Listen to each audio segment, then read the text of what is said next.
Hello, my lovelies! What we're going to be doing today is we are going to be making an art project in theme with Earth Day. Earth Day is this week. It's April 22nd. And so a lot of times with art, artists can use the art in order to make a difference and to have a voice and to hopefully spread awareness towards a cause. So I want us to do today is I'm going to challenge you guys in order to make a themed project that is Earth Day themed. I'm going to show you guys a step-by-step on how to draw a turtle and show you guys a turtle that is in a polluted sea, because I want to make the comment that we need to cut back on pollution and things like that. You guys can choose a different way that you want to express your voice on this matter. If you are more interested in recycling, if you are more interested in found object art, if you are more interested in I don't know, saving the snakes, then maybe you draw a snake or maybe you do something like that. So this is a very open-ended project. I really want you guys to kind of take the whole week and decide what it is that you want to do with your Earth Day art project and how you can send a positive message out into our community. So what you're going to need is you're going to need your piece of paper. If you want to use paint or watercolor pencils for this project, please make sure that you're using one of the more heavy-duty papers. You know, we start with the main subject of our art piece when we're creating. Sometimes when we're painting, we start with the background first. When we're drawing, we start with the main subject first. So the main thing about a turtle is going to be its shell. So in the middle of your paper, or wherever you want your turtle to be, this is the top of the shell. Okay, little semicircle like that. Now you're going to connect the top to another semicircle. You do not want this to be a regular circle. It's going to be more of an oval. Then in order to give it some perspective, we're going to make a curved line that goes towards the top and kind of curves down like that. Turtles have like multiple layers to their shell, so I'm going to put another line at the bottom that kind of disappears towards the end, like so. And then lastly, for the shell, the turtle has those little markings on it. So I'm going to kind of do a simple design for this, and I'm just going to kind of make some lines, and we'll make this a little bit more realistic later on.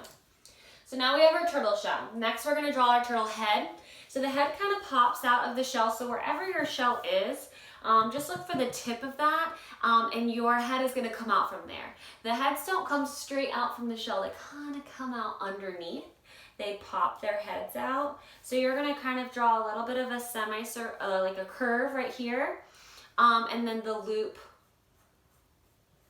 for the head, and then down. Now we can make his little eyeball.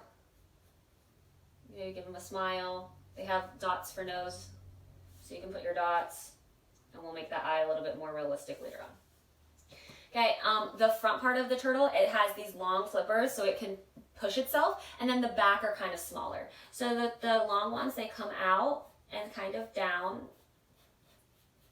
like so, and then the bottom ones are kind of just like fat, like this. So you're gonna put two, okay? And then now, after you have your turtle, it also has a little tail. After you have the main part to your turtle, you can start making it look a little bit more realistic. So I don't think my shell looks too realistic with just those lines, so I'm gonna start to break those up into separate kind of quadrants to make it look a little bit more realistic. So as you can see, I'm kind of just making a zigzaggy type of line, and you know, just play around with it until you like the way it looks.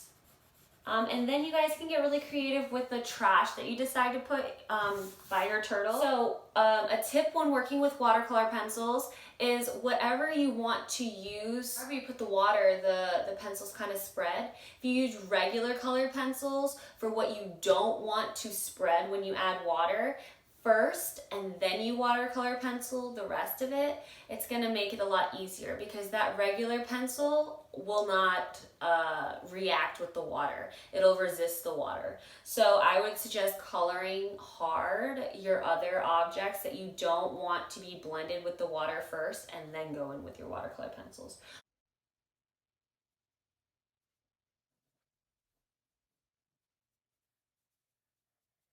All right, so now I have a good amount of trash here in my ocean. I outline everything in a Sharpie, or you can use a black color pencil or black crayon, whatever you have at home. Not use a regular marker to outline these unless you're not planning on using watercolor.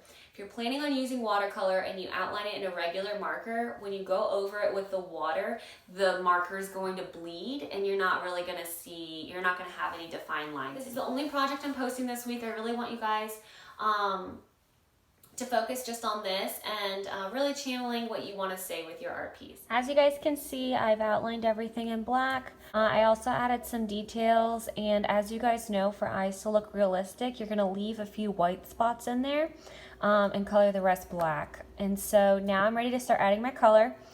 I'm going to be using paint and colored pencils for mine. So I'm going to do all of my colored pencil first and then go ahead and add my paint in the background. As you guys can see, I added multiple colors into my trash because trash, in order to make it look dirty, you're going to want to put like some browns and yellows into almost everything to make it look rusted or dirty. But to show that the turtle shell is over the turtle legs, you're going to want to show some value. So I want to show you guys how the difference between the way it looks now and the way it's going to look with some extra value. So we know that the legs that are behind are going to be darker, and also anything that's close to the turtle shell is going to be darker because it kind of casts a little shadow underneath. So I'm going to take the same green color that I already used, and I'm going to just go a lot darker right underneath that turtle shell, and then also I'm going to go a lot darker on this whole little fin that's behind the other one. Already now you can tell a lot more that this fin goes behind the top one, and that the turtle shell is casting a shadow. I'm going to do the same thing over here. I'm going to cast that shadow from my turtle shell, and then I'm going to make this one just a lot darker because it's behind. You can already tell that my turtle has a lot more value. It's popping a lot more. And you can see how I put that base yellow because I'm going to end up using paint on my turtle shell and in the background water.